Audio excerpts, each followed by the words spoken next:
Bonsoir, bienvenue dans le journal de TV78. Nous sommes le mardi 25 janvier. Voici les titres. Il permet à chaque citoyen d'être informé et orienté sur ses droits et ses obligations, de pouvoir rencontrer notamment des avocats. Le point justice de Fontenay-le-Fleury est accessible à l'hôtel de ville. Bertrand Menet, président du tribunal judiciaire de Versailles, sera notre invité pour parler de l'accès aux droits dans le département. C'est un geste habituel après les fêtes de fin d'année, se séparer de son sapin. Mais que deviennent-ils ensuite ? Dans l'agglomération Versailles-Grand Parc, les arbres sont broyés et redistribués aux habitants qui le souhaitent pour être ensuite réutilisés, exemple à Saint-Cyr-l'École. Et puis direction l'espace à la fin de cette édition à la découverte du Parc aux Étoiles installé à Triel-sur-Seine. Le site permet d'observer le ciel et de s'initier à l'astronomie au travers d'animations ludiques. Avant de développer ces titres, le Covid-19 et cette information, le centre de vaccination de Mantes-la-Jolie va déménager. Situé au hall 5 du parc des expositions, le centre fermera ses portes ce lundi 31 janvier. Il déménage à Magnanville, au complexe sportif Firmin-Riffaut, ouverture le 3 février, avec un nombre de rendez-vous qui diminuait sur place. Le lieu était jugé trop grand. Le départ de Mantes-la-Jolie sera largement compensé par les pharmacies et le Vaccibus installé le lundi dans la ville, indique la municipalité. Au 23 janvier, 1 112 673 personnes étaient totalement vaccinées dans les Yvelines. Je vous en parlais dans les titres, un point justice est installé en mairie de Fontenay-le-Fleury. 17 structures de ce type existent dans le département. Ils permettent aux Yvelinois d'être conseillés gratuitement par des professionnels de la justice, du social, de l'administratif et des finances. Le reportage de Marco Gisio. Chaque mardi matin, la mission locale accueille les jeunes de 16 à 25 ans déscolarisés au sein de la mairie de Fontenay-le-Fleury. L'intervenante les aide dans leur orientation scolaire et professionnelle. Des fois, ils ne savent pas du tout ce qu'ils veulent faire.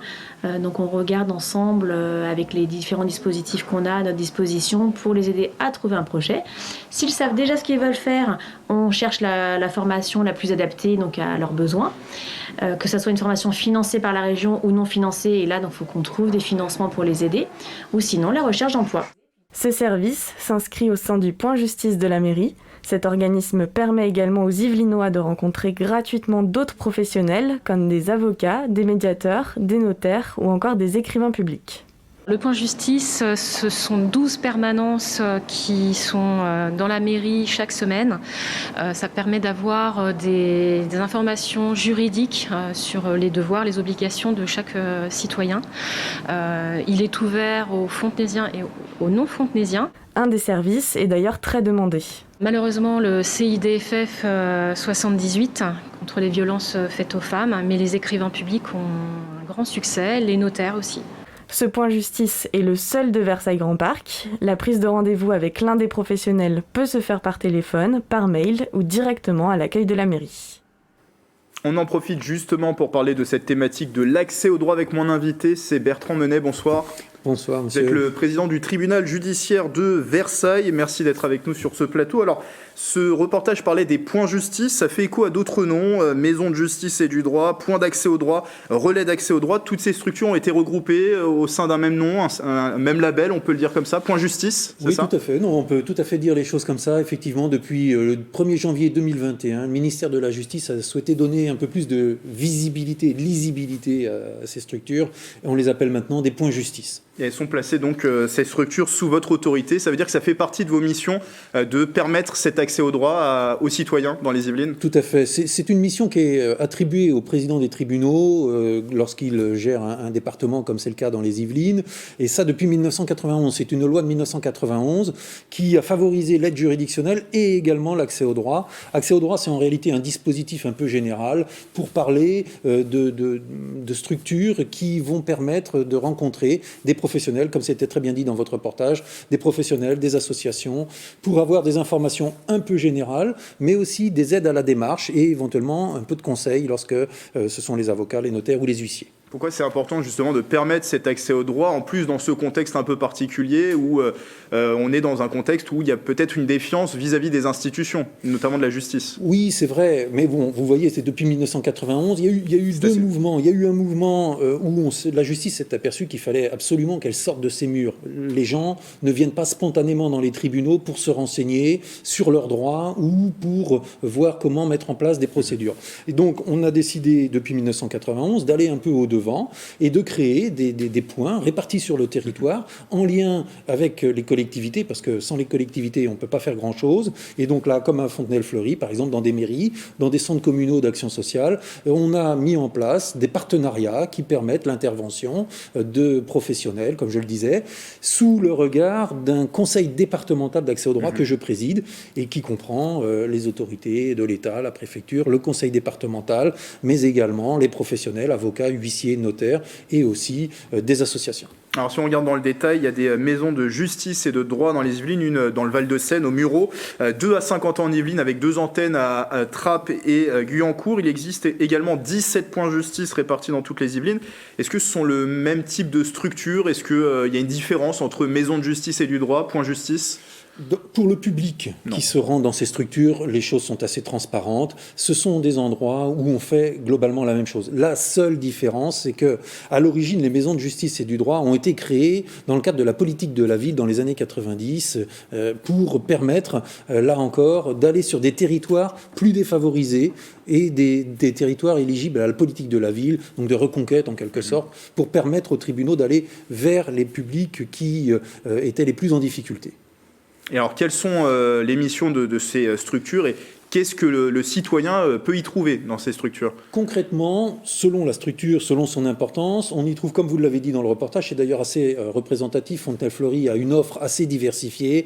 On y trouve des permanences d'associations qui vont délivrer du conseil à la fois en matière de consommation, famille, droit du travail, droit des étrangers, le surendettement, soit des consultations par des associations, des juristes d'associations, soit même des premiers contacts avec des avocats, avec des notaires, là aussi pour du conseil patrimonial, fiscal par exemple, ou bien des huissiers sur des problèmes de recouvrement de dettes, d'exécution de jugement. Donc tous ces professionnels sont réunis dans ces structures et donnent une première vision de ce à quoi les personnes ont droit, éventuellement les orientent vers un professionnel qui pourra approfondir le dossier, les oriente aussi vers le tribunal, et puis également c'est une aide à la démarche administrative ou une aide à la démarche vers les tribunaux, en particulier on le disait, les écrivains publics sont très recherchés, notamment pour remplir des dossiers en matière d'aide juridictionnelle. Puisque vous savez que les personnes qui ont de faibles revenus, si elles ont besoin d'intenter une action en justice,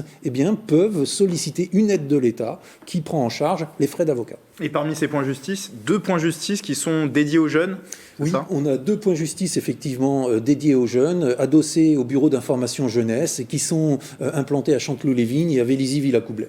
En termes d'activité, est-ce que vous avez des chiffres à nous donner sur le nombre de personnes accueillies par ces structures ? Oui, justement ? tout à fait. Alors, je complète peut-être le dispositif en disant que nous avons aussi les 5 tribunaux en réalité répartis sur le territoire. Le tribunal de Versailles, évidemment, qui est un peu en quelque sorte la maison mère, si vous me permettez l'expression. Également Mantes-la-Jolie, Poissy, Saint-Germain-en-Laye et puis Rambouillet, qui sont eux-mêmes des points dans lesquels le public peut trouver un conseil et une orientation.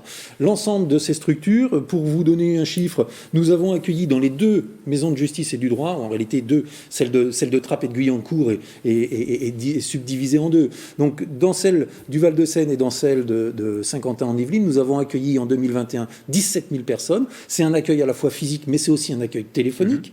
Et nous avons accueilli dans les autres points justice, donc une vingtaine de points justice répartis sur le territoire, plus de 26 000 personnes, là encore, accueil téléphonique ou présentiel. Et dans les tribunaux, dans les services d'accueil des tribunaux, ça représente 2000 passages à l'année pour des informations générales. Donc ça, c'est pour les maisons de justice et du droit. Les points justice également. Il y a aussi la possibilité de consulter un avocat au sein des centres des Restos du Cœur. Oui, dans les Yvelines. Tout à fait. Il y a un certain nombre de restaurants du cœur qui sont situés à Vernouillet, Plaisir, Bois d'Arcy et Rambouillet. Dans ces 4 Restos du Cœur, les avocats, toujours bien sûr gratuitement, organisent des permanences dans lesquelles les attributaires des Restos du Cœur peuvent aussi prendre des renseignements en même temps qu'ils vont faire leur provision. Oui, vous l'avez rappelé, cet accès au droit est gratuit. Tout à fait. L'ensemble du dispositif est financé. Le budget, pour vous donner un ordre d'idée, le budget du Conseil départemental d'accès au droit, qui finance une bonne part de toutes ces actions, est un budget annuel de 230 000 euros, réparti sur de nombreuses associations, environ 20-25 associations, dans des domaines très différents. Et c'est ces subventions qui font vivre les juristes qui donnent des consultations, et les avocats et les professionnels ont une contribution en nature. Ça fait partie de leur mission, en quelque sorte, de service public, de partenaire de l'institution. Et pour retrouver toutes les informations sur l'accès au droit dans les Yvelines, voilà le site internet qui s'affiche pour retrouver aussi tous ces sites présents dans les Yvelines. Merci Bertrand Menet d'avoir été avec nous en plateau. Et je le rappelle, président du tribunal judiciaire de Versailles. Dans l'actualité également, le pic de pollution aux particules fines. Ce mardi, le seuil d'information a été dépassé dans la région selon Air Paris, l'organisme chargé de la surveillance de la qualité de l'air en Ile-de-France. Un épisode dû aux températures basses et à des vents très modérés. Une alerte qui devrait se prolonger de 24 heures pour la journée de mercredi. Il est recommandé aux personnes fragiles et vulnérables de limiter leurs déplacements, de privilégier des sorties courtes et de proscrire les activités sportives. Côté route, la préfecture de police invite les franciliens notamment à réduire la vitesse de 20 km/h sur les grands axes. Les 7 dernières années ont été les plus chaudes jamais enregistrées selon l'Organisation météorologique mondiale.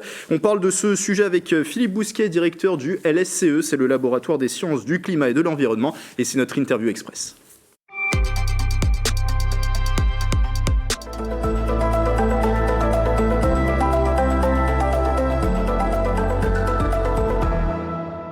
C'est pas tellement surprenant, on est dans un monde depuis la révolution industrielle où finalement on émet de plus en plus de gaz à effet de serre dans l'atmosphère avec le temps, sur une évolution qui n'est pas complètement linéaire, qui est plutôt quasi exponentielle, mais avec des accidents, quand il y a une crise financière, quand il y a, voilà, par exemple, la crise sanitaire actuelle, enfin, qui va éventuellement freiner un peu les émissions, mais bon an, mal an, les émissions de gaz à effet de serre augmentent.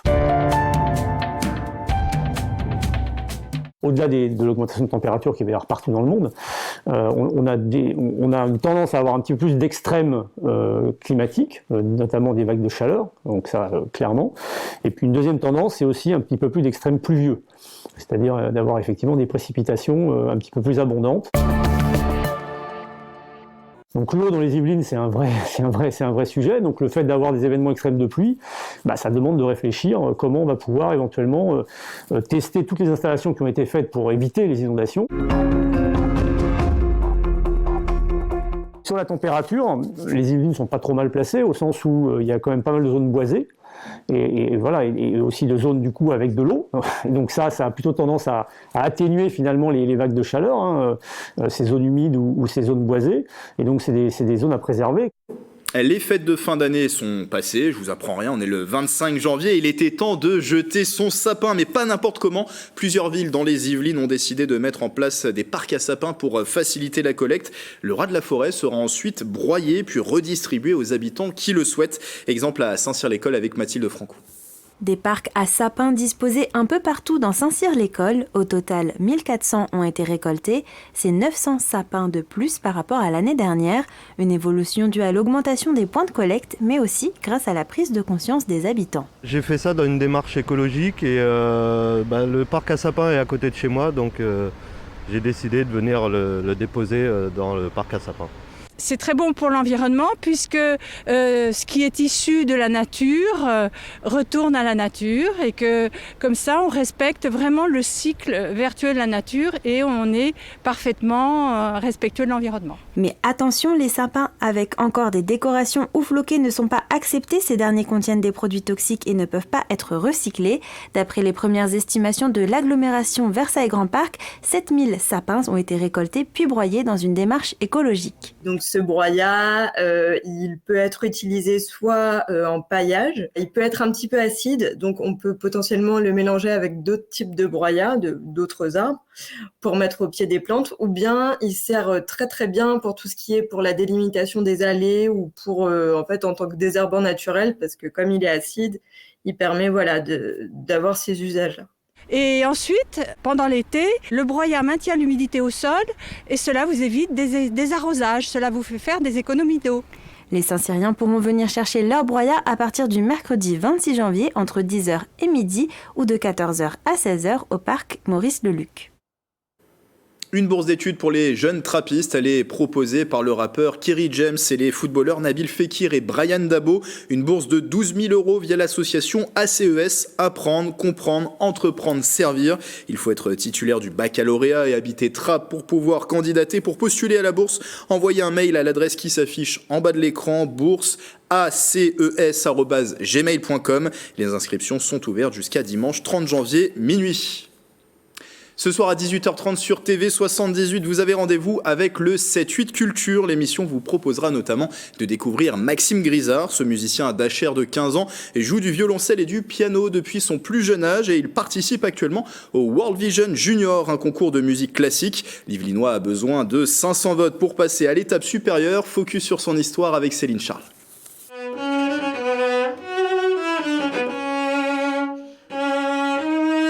Je m'appelle Maxime Grisard, j'ai 15 ans et je joue du violoncelle et du piano. Le troisième mouvement concerto pour violoncelle de Dvorak n'a plus de secret pour Maxime. À seulement 15 ans, le violoncelliste et pianiste se produit régulièrement en France et à l'étranger.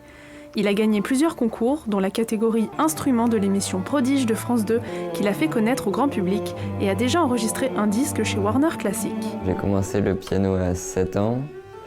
Au conservatoire d'Achères. Et après, un an plus tard, j'ai commencé le violoncelle parce qu'on avait un disque avec des œuvres de Rachmaninoff que j'aimais beaucoup. Inscrit à 9 ans au conservatoire de Saint-Germain-en-Laye, il le passe en seulement 4 ans. Le garçon, qui ne vient pourtant pas d'une famille musicienne, s'entraîne jusqu'à 35 heures par semaine. Un talent et du travail qui lui font vivre de beaux moments. J'aime bien faire des concerts, jouer pour les gens et tout ça, leur faire plaisir. C'est pour ça qu'on fait de la musique, quoi. Rostro, il avait joué devant le mur de Berlin en 1989, juste après la chute. J'avais envie de faire comme lui, du coup je suis allé à Berlin, j'ai joué devant le mur. Et puis j'aimais bien parce que les gens ils étaient contents et puis ils me donnaient un peu d'argent aussi. Et du coup je m'achetais des partitions. Je jouais dans la rue et il y a des musiciens italiens qui m'ont écouté pendant plus d'1 heure. Et après ils sont venus me voir, ils m'ont invité à faire des concerts en Italie. Il représente actuellement la France au World Vision Music Contest dans la catégorie junior, un concours en ligne avec une finale prévue fin février à Vienne. Passer en finale, ce serait cool parce que je pourrais jouer avec orchestre. Celui qui a le grand prix, après, il peut participer à des concerts. Et ça, c'est cool. Vous pouvez voter gratuitement pour Maxime sur le site de World Vision jusqu'au 29 janvier.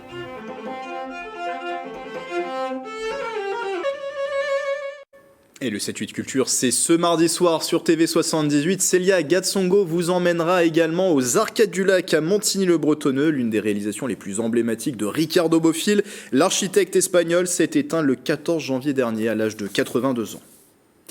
On va lever les yeux vers le ciel pour refermer ce journal. Le parc aux étoiles situé à Triel-sur-Seine permet de s'initier à l'astronomie au travers d'animations ludiques. Le site offre également la possibilité d'observer les astres. Mathilde Franco. Observer les étoiles à travers la plus grande lunette astronomique de France et contempler les astres, c'est possible au Parc aux Étoiles. Deuxième site le plus haut d'Île-de-France, il est situé en plein cœur de la forêt de Lautil à Triel-sur-Seine. Sa position lui permet de s'éloigner de la pollution lumineuse. Le musée au sein du parc permet d'en découvrir un peu plus sur l'astronomie et l'astronautique grâce à un médiateur scientifique. La visite se déroule dans cette première galerie. Commence il y a à peu près 13,5-6 milliards d'années, dans ce qu'on appelle communément le Big Bang, progresse vers la formation des galaxies, des explications sur des phénomènes plus complexes comme par exemple les trous noirs ou la formation des systèmes planétaires. La seconde galerie du musée s'articule autour d'événements majeurs comme le premier satellite artificiel Spoutnik ou encore l'arrivée de l'homme sur la Lune en 1969. Et pour les plus passionnés, la grande lunette astronomique est ouverte au public. Elle permet d'admirer le Soleil le jour ainsi que la Lune et les planètes la nuit. Grande lunette Charles Lapoille, qui a été réalisée en 1895 dans les ateliers Gustave Eiffel. Voilà, c'est un instrument exceptionnel, puisque c'est la plus grande lunette de médiation scientifique en France. Autre outil, cette camionnette nommée Léonard, en hommage à Léonard de Vinci, premier ingénieur de France. Le parc aux étoiles sillonne ainsi les Yvelines pour apporter la science en dehors de ses murs. Léonard, c'est aussi 6 télescopes de type Dobson qui nous permettent d'intégrer des sites d'observation un peu partout sur notre territoire. Rendre accessible l'astronomie et la science au plus grand nombre et susciter la curiosité scientifique dès le plus jeune âge, voici l'ambition du site. Durant les vacances scolaires, il organise des ateliers pratiques pour les enfants de 5 à 16 ans. Il dispose même de sa propre chaîne YouTube lui permettant de vulgariser certains sujets, toujours avec un aspect ludique. Voilà, c'est la fin de ce journal. Merci de votre fidélité et belle soirée avec TV78.